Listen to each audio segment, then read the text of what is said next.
principal, muchísimas gracias por invitarme, por la calurosa bienvenida y por la posibilidad de trabajar con todos ustedes. Esta mañana estuve reunido con los líderes de la UH y el pensamiento que me viene a la mente cuando pienso en ellos es el Salmo 144 que dice Ashrei Am Shekach Lo. Feliz es el pueblo al que esto le pasa, es decir, feliz es el pueblo que tiene gente como ustedes, que tiene líderes comprometidos, filántropos comprometidos, líderes educativos y gente que se juega y da su vida por la comunidad. Así que para mí es un gran placer ver a líderes judíos como los que vi ayer, como los que vi hoy y como todos ustedes aquí. Lo que vamos a hacer hoy va a ser un poco fuera de lo común. Es decir, vamos a hablar de filantropía, pero para hablar de filantropía vamos a hablar de cosas que están pasando en el mundo y en el mundo judío. Porque escuchamos recién sobre las ideas de Maimónides y de Tocqueville sobre la filantropía, pero el mundo en el que vivimos hoy es un mundo muy, muy distinto al mundo en el que ellos vivían. Entonces, para analizar un poco los cambios y las tendencias en la filantropía mundial, tenemos que subir un poco y ver desde más arriba qué es lo que está pasando en la sociedad y qué es lo que está pasando en el mundo judío. O sea, vamos a ir desde lo más general hasta lo más particular. Vamos a empezar en términos muy filosóficos y vamos a terminar en términos tajos. O sea, cómo hacemos filantropía. Pero para llegar a ese punto, tenemos que en realidad entender qué le está pasando al mundo judío y qué le está pasando al mundo en general en el siglo XXI. Que son cosas que no le pasaron al ser humano ni al pueblo judío nunca en toda su historia. Y esto es importante para ustedes como filántropos, como líderes, porque en Pirkei Avot dice Miu Jajam, ¿quién es sabio? Agoet Amolar, el que ve lo que aún no nació. O sea, estamos tratando de adivinar cómo va a ser la comunidad judía del futuro para poder entonces adecuar también nuestra actividad filantrópica a la comunidad judía del futuro. Y yo sé que la comunidad de México es distinta. Es decir, que muchas cosas que pasan en el mundo pasan diferente en México, todavía no se sienten tanto en México. De todas maneras, yo creo que dos cosas. Primero, tarde o temprano esas tendencias van a llegar a México. Y segundo, forman parte de lo que se llama el zeitgeist, del espíritu de los tiempos. Entonces es muy importante que ustedes entiendan los cambios que están pasando a nivel internacional en las comunidades judías del mundo. Y para empezar a hablar de esto, vamos a empezar hablando de cochecitos para bebés. ¿Qué tienen esos cochecitos para bebés en común? Este cochecito es de los años 50, de los 1950. Todos estos son de los 70 para adelante. Además, ¿cómo? ¿Alguien dijo ahí? ¿Para qué lado miran? Hacia adelante. Hacia adelante. Los cochecitos de bebés, antiguamente, siempre, hasta los años 60, miraban hacia la madre. A partir de los años 60 y 70, los cochecitos para bebés miran para adelante. Esto es una metáfora de lo que está pasando con el ser humano hoy en día. Es decir, hasta el siglo XXI, hasta el fin del siglo XX, el ser humano se relacionaba con el mundo siempre a través de un intermediario. La madre era el intermediario entre el bebé y el mundo. Hoy en día, el bebé interactúa directamente con el mundo. No tiene nadie que le filtre y que le explique el mundo. Y esto es una metáfora a lo que pasa en todos los aspectos de la vida. Es la desintermediación del mundo. Yo me acuerdo cuando yo hice mi primer viaje, llamé a un agente de viajes, llamé a un intermediario, ¿no es cierto? Hoy en día, no llamo a un intermediario. Tengo Expedia, busco directamente. Para aprender cosas, antiguamente había un intermediario, un maestro, un rabino. Hoy en día tengo Google. Le puedo hacer preguntas a Google o a Wikipedia directamente. La calidad es otra cosa, pero tengo la posibilidad de interactuar con el mundo directamente. Eso genera que el hombre moderno, la mujer moderna del siglo XXI, es un individuo que por primera vez en la historia se interactúa con el mundo sin necesidad de tener intermediarios. Ahora, eso nos pone a las comunidades judías en un lugar un poco complicado. ¿Por qué? Porque nosotros somos un intermediario entre el hombre y su religión, entre la familia y la comunidad, entre los donativos y los recipientes de esas donaciones, etc. Entonces, el mundo en el que vivimos hoy es un mundo de individuos súper empoderados, individuos que, como tienen acceso directo al mundo, pueden hacer cosas impensables. Piensa lo siguiente: jóvenes en El Cairo, armados solamente con un teléfono celular, iniciaron una revolución. El Arab Spring, no sé cómo lo llaman acá la primera. Después se fue a cualquier lado, pero la revolución empezó con jóvenes completamente autogestivos desde sus celulares. Entonces, la idea fundamental de la sociedad es que se basa a partir de individuos que tienen capacidades de hacer cosas solos que son más grandes que las que nunca tuvieron en la historia del ser humano. Nunca el ser humano tuvo tanto poder. Piensen en las cosas que puede hacer un ser humano hoy. Piensen que, por ejemplo, hoy en día tenemos en nuestro teléfono celular más poder de computación que la que había en todo el mundo en el año 1980. Todo el poder de computación del mundo en 1980 es menos que lo que hay en mi iPhone. O sea, las posibilidades que tengo yo de hacer cosas hoy, el empoderamiento que tengo para hacer cosas individualmente, es más grande que nunca en la historia, en los 2 millones o 3 millones de años que tiene el ser humano. O 6.000 años, depende de lo que crean. Pero eso significa que la sociedad se reorganiza no con las comunidades o con el Estado o con las organizaciones colectivas como centro, sino que se organizan con el individuo como centro. By the way, si quieren interrumpir, hacer preguntas, no es muy formal. Las organizaciones se organizan en torno al individuo. El centro de la sociedad no es el colectivo, no es el partido político, no es la iglesia, no es la comunidad, es el individuo. Vivimos en una sociedad de puros individuos. Y piensen una cosa, el valor más importante que tienen hoy en día las personas, ¿cuál es? Ser originales. ¿No es cierto? La originalidad no era un valor antiguamente. ¿Qué hacían con los que querían ser originales en el medioevo? Los quemaban. Ser original era una sentencia de muerte. Es más, lo nuevo era automáticamente sospechoso. Hoy en día lo nuevo es mejor, asumimos que todo lo nuevo es mejor. Antiguamente asumíamos que lo nuevo era sospechoso. Entonces, las comunidades judías que están basadas en la idea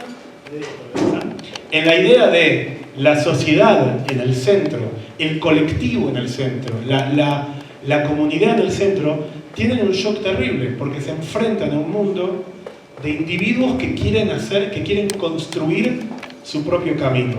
Una cosa que Danny Feinstein me enseñó hace muchos años es un autor que se llama Peter Berger, que habla de algo que se llama el imperativo herético. Heréticos en griego significa elección, el que elige. Entonces lo que dice este autor, Peter Berger, dice que en el mundo moderno todos estamos obligados a tomar decisiones y a elegir nuestro propio camino todo el tiempo, que era algo que nunca se hacía antes. Antes nadie elegía. Uno nacía en una sociedad y la sociedad le decía quién era. Si eras mujer, más aún. Pero nadie elegía ni su profesión, ni su religión. Hoy en día elegimos todo. Podemos elegir la profesión, podemos elegir la religión, podemos elegir hasta el sexo, podemos elegir todo. Entonces, vivimos en un mundo en el cual los individuos quieren elegir. No solamente quieren elegir, tienen que elegir todo el tiempo. ¿No es cierto? Entonces, este nuevo individuo moderno, que es súper empoderado, que quiere elegir, que elige todo, que no quiere intermediarios, se encuentra con 3 crisis simultáneas. Una crisis es una crisis de sentido, que es lo que decía Yehuda antes. La gente busca sentido, la gente busca trascendencia, pero las organizaciones que daban trascendencia en el pasado ya no la dan. ¿Cómo conseguía uno sentido en el pasado? ¿Cómo le daba sentido a su vida? Perteneciendo. ¿Cómo? Perteneciendo a un grupo. Perteneciendo a un grupo, exactamente. Pero en un mundo en donde la pertenencia a los grupos está debilitada, o mediante la religión, por ejemplo, pero en un mundo donde la creencia religiosa está debilitada, y también las ideologías están debilitadas, entonces se genera una crisis muy grande de pertenencia. La gente no sabe cómo otorgarle sentido a su vida. La pertenencia no me lo da, la religión no sé si me lo da, las ideologías políticas tampoco me lo dan. Entonces hay una crisis muy grande de sentido. Después hay una crisis de organizaciones comunitarias, porque las organizaciones comunitarias fueron creadas todas, no la UH, pero la mayoría, fueron creadas hace, ¿cuándo? Más o menos 100 años, 80, 100 años.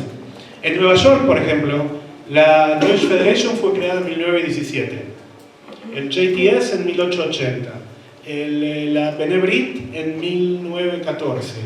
No, perdón, whatever, por ahí, más o menos 100, 150 años.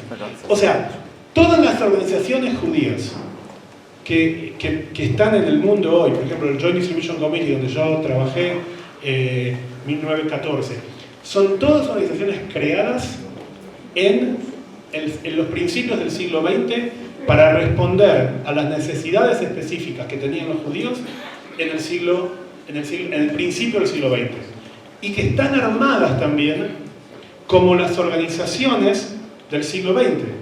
¿Cómo son las organizaciones del siglo XX? ¿Cuál es el modelo? Piramidal, jerárquico, etc. Las organizaciones judías copian ese modelo. Entonces, así como las compañías comerciales, que tienen un modelo muy estricto, piramidal, etc., tienen problemas en el siglo XXI, de la misma manera la comunidad judía, organizada de manera piramidal, organizada de manera estructural, también tiene problemas en el siglo XXI.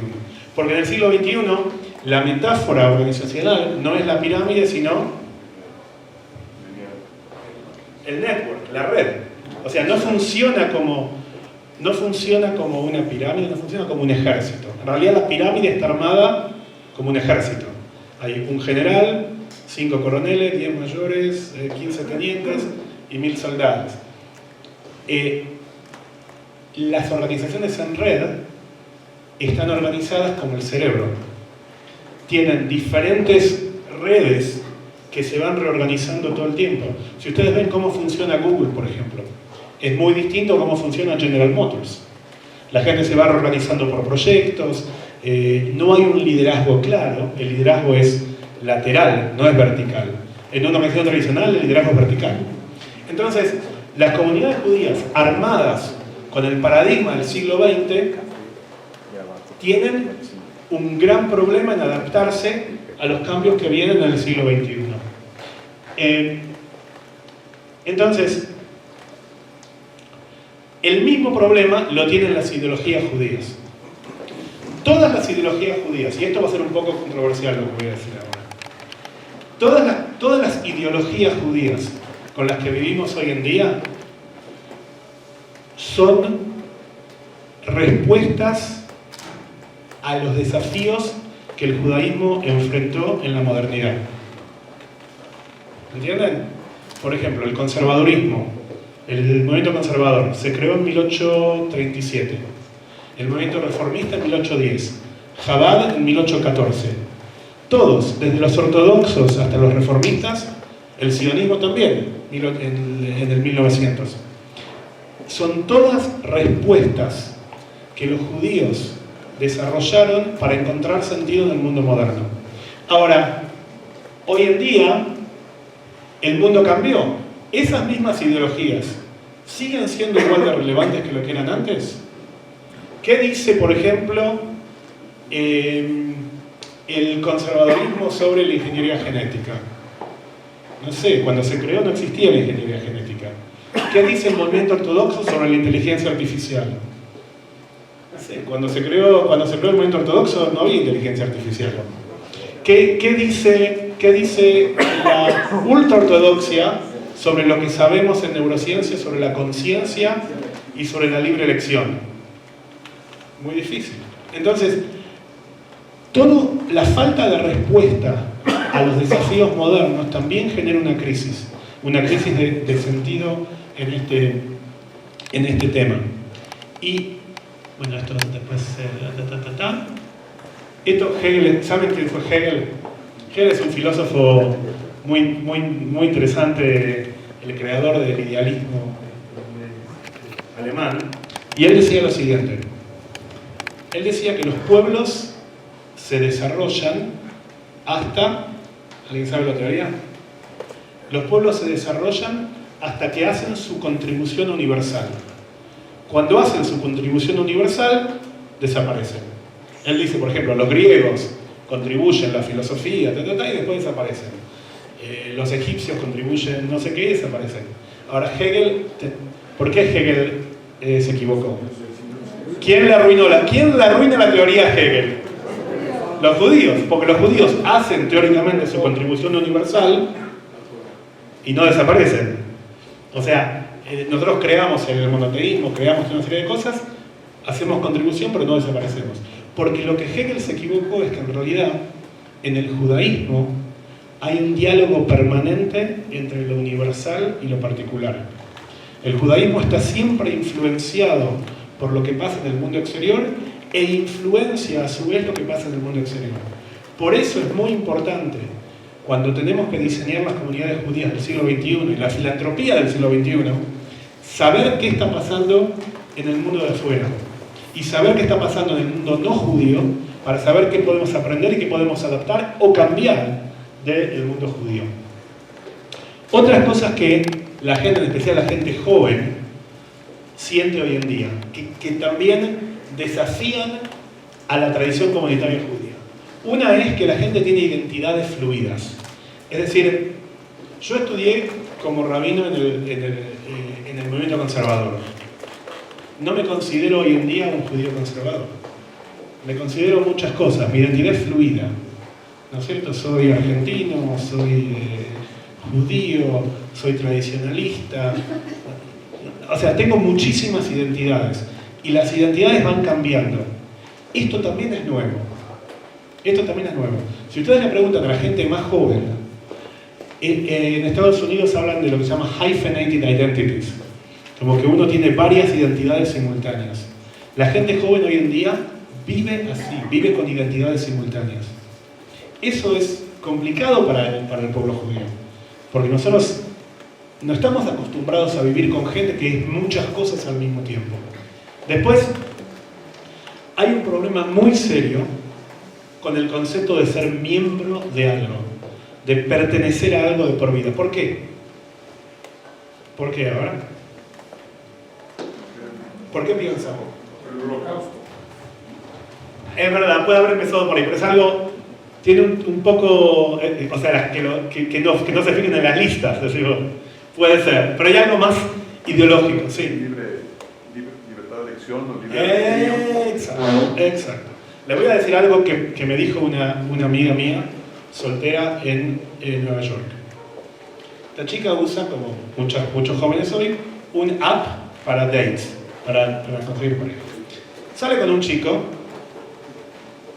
la pasa bien, se conocen, hablan, buen chico, judío, buena familia, la pasa bien, no escucha violines, no le tiembla, pero la pasa bien. Normalmente, ¿qué hubiese hecho? Hubiese salido otra vez, por ahí se hubiesen hecho novios, hasta se hubiesen casado, etc. Pero vuelve a la casa, abre su teléfono y en su app tiene, me dijo el número exacto, 2.498 potential swipes. Entonces, ¿qué es lo que dice en su cabeza? Tiene que haber uno mejor. Tiene entre los 2.500 que hay, tiene que haber uno mejor. Lo mismo pasa con la membresía. O sea, cuando la gente de hoy, los jóvenes de hoy piensan que si se convierten en miembros permanentes de una organización, están coartando su libertad de pertenecer a muchas otras cosas. Y como tienen identidades fluidas, no quieren encerrarse en un lugar. ¿Right? Entonces, van a ver mucho más.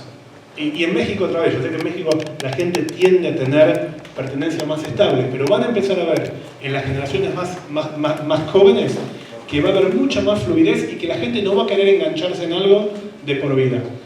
La gente tiene FOMO. FOMO es Fear of Missing Out. O sea, no se quieren perder nada.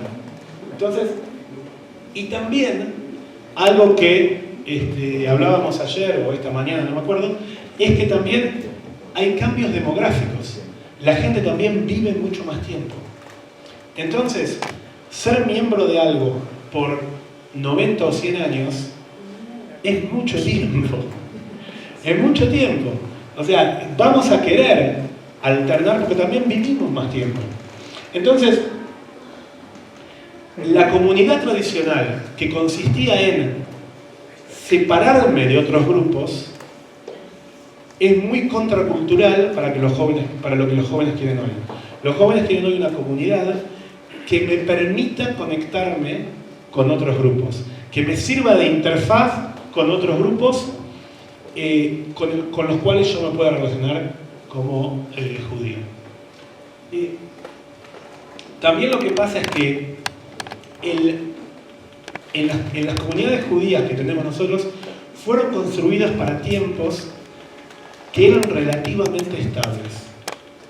O sea, en los 50 años que pasaron después de la Segunda Guerra Mundial, la estructura básica no cambió porque los cambios eran todos incrementales. Hoy en día tenemos cambios radicales que pasan muy rápido. Entonces a las organizaciones les cuesta mucho responder. Hablamos de los individuos hiperempoderados, etc. Y también la gente no tiene paciencia. La gente no tiene paciencia. Fíjense esto. ¿Cuál fue la última vez que leyeron, o que alguien joven que ustedes conocen, leyó un libro entero de 500 páginas del comienzo al fin? Es muy difícil. Es muy difícil. ¿Cuándo leyeron un artículo del diario entero? Yo ya no leo artículos del diario entero, ya se me acabó la paciencia. Leo el headline, si me interesa mucho, el de menos. No hay tiempo, hay muchos estímulos. O sea, nosotros generamos hoy en día, cada año se generan no sé cuántos terabytes de información. Es imposible comprender toda, pero procesar todo. Pero lo que sí también, como hay tanto, queremos saber rápido. Queremos todo fast track, todo fast track. Entonces, eso es problemático para las comunidades judías, porque, por ejemplo, todo el tema de estudiar toda la vida, todo el tema de pertenecer, de generar relaciones que duran muchos años, todo el tema de la paciencia para aprender, hoy en día la gente no lo tiene.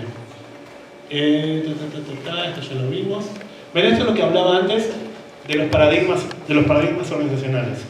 Tienen que pensar si las organizaciones de ustedes están armadas así o están armadas así. ¿Cierto? Porque en el futuro la mayoría van a estar armadas así.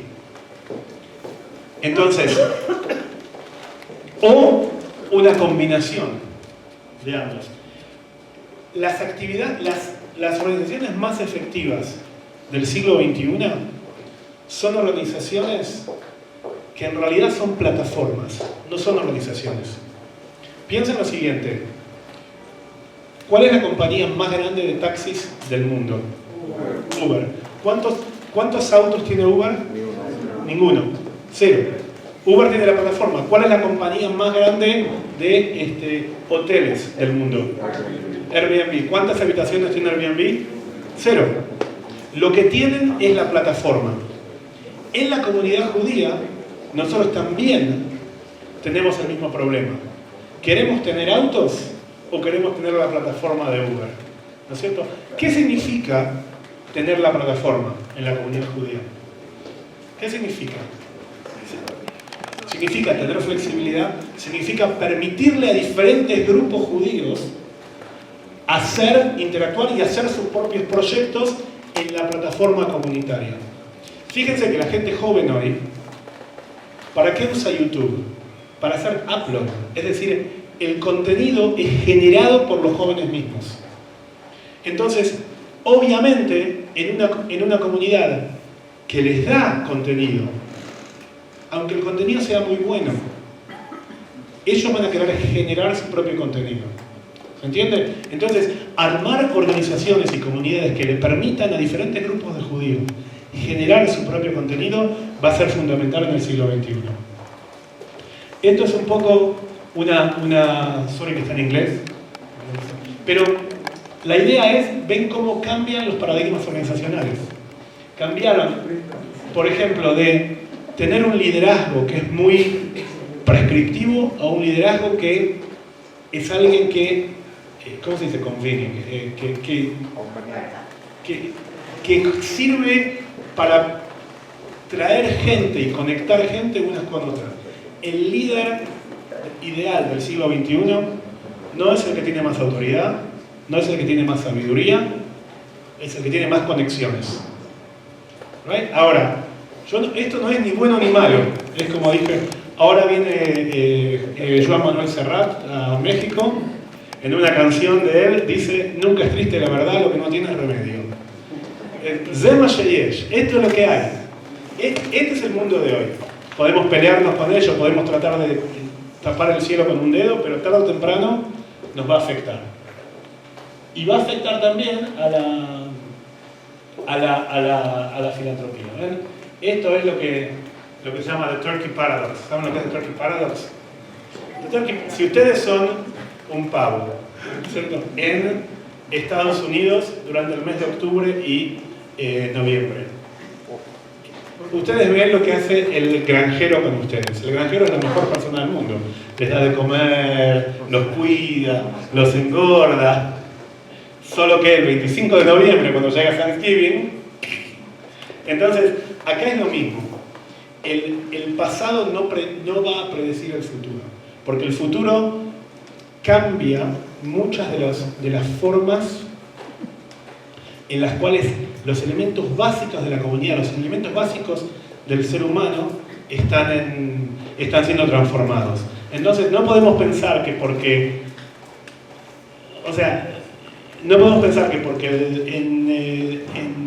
en octubre el granjero nos daba de comer y era bueno, la suerte nos va a seguir sonriendo para siempre. Una cosa que nosotros pensamos, de cómo hacemos organizaciones judías. ¿Qué es esto?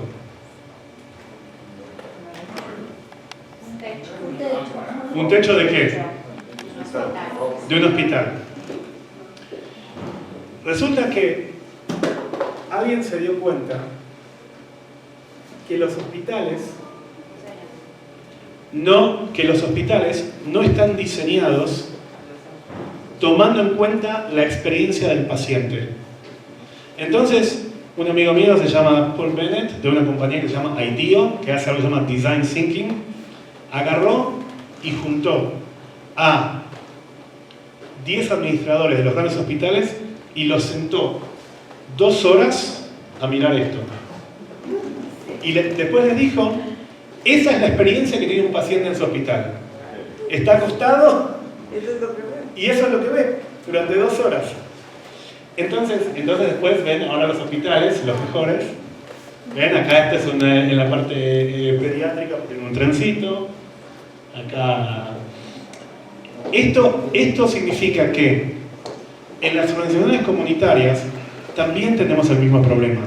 No siempre planificamos con el donante o con el usuario en mente. El usuario muchas veces ve el techo así. Esa es su experiencia. Entonces muchas veces como líderes, como filántropos, como donantes, tenemos que ponernos a entender la experiencia que tienen los usuarios. Bueno, ahora que entendimos cómo es el mundo de hoy, el